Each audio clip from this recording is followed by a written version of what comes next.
Juragan pernah ngalami tidak? Tanamannya tiba-tiba layu, daun menguning, dan mati. Hanya butuh 3 hari saja, tanaman bisa langsung mati. Kalau dicabut, mengeluarkan bau dan akar berlendir.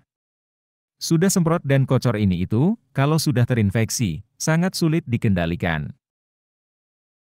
Asumsinya, jangan-jangan fungisida atau bakterisidanya yang tidak ampuh. Tapi ternyata, penyakit layu bakteri ini memang sulit disembuhkan juragan. Ada yang tahu kenapa? Kita cari tahu bareng-bareng juragan, alasan kenapa layu bakteri ini sulit dikendalikan dan disembuhkan.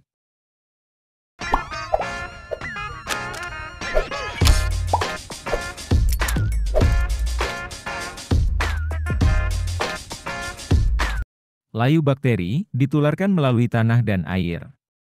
Patogen layu bakteri yaitu Ralstonia solanacearum atau Pseudomonas solanacearum. Mampu bertahan hidup di dalam tanah hingga 2 tahun setelah tanaman itu dipanen. Jadi, misal juragan tanam cabai dan sudah terinfeksi layu bakteri. Meskipun tanamannya sudah dipanen sampai habis dan bekas lahannya akan ditanami lagi. Sudah dipastikan, tanaman nantinya juga akan terserang layu bakteri. Bila juragan tidak lakukan sterilisasi lahannya terlebih dahulu. Sedangkan bakteri patogen ini, bila di dalam air, mampu bertahan hidup hingga 4 tahun lamanya.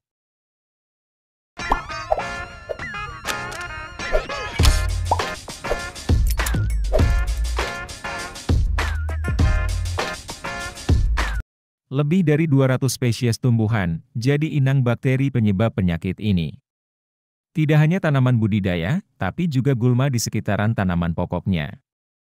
Seperti jenis tanaman cabai, tomat, kacang tanah, jahe, terong, kentang, tembakau, gulma ciplukan, maupun leunca, dan masih banyak lagi yang bisa jadi inang si bakteri ini.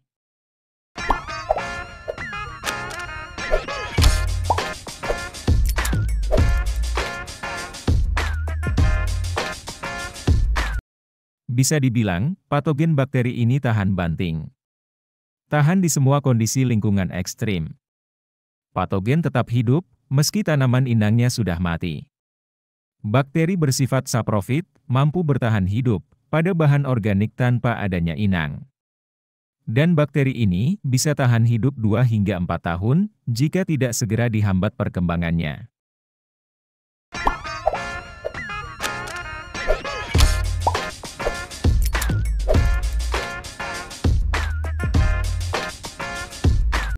Bakteri mempunyai kemampuan reproduksi seksual dan aseksual sekaligus. Dari kemampuannya ini, maka berkembangbiakan bakteri semakin banyak dengan cepat. Terutama dalam reproduksi aseksualnya, mampu membelah diri. Jadi, satu bakteri bisa membelah menjadi 2 sel anakan bakteri. Begitu seterusnya juragan, dengan kemampuan membelah diri dalam waktu cepat. Jadi jangan heran, kalau penyakitnya semakin parah tiap harinya.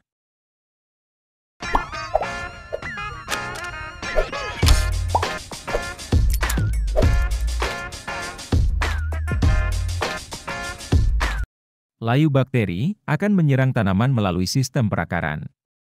Karena kebanyakan bakteri ini hidup di dalam tanah. Maka bagian tubuh tanaman yang mudah terserang adalah akarnya.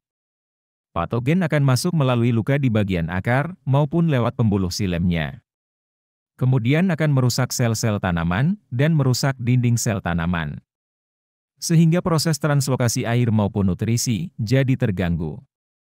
Akibatnya, tanaman menjadi layu dan mati. Akibat menyerang di bagian perakaran ini menjadikan sulit dikendalikan. Apalagi jika dengan penggunaan fungisida kontak yang harus mengenai langsung patogennya.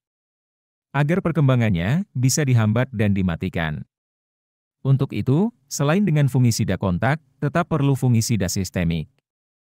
Itu dia, 5 alasan kenapa penyakit layu bakteri menjadi salah satu penyakit yang sulit dikendalikan dan disembuhkan lagi. Jadi sebelum terinfeksi, ada baiknya juragan lakukan pencegahan.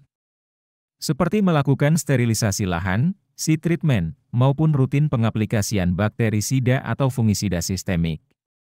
Atau bisa juga dengan pengaplikasian bakteri maupun jamur antagonis. Semoga bermanfaat juragan.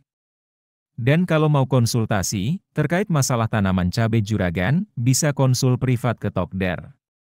Silahkan join jadi member channel Tokder untuk konsultasi ke saya langsung.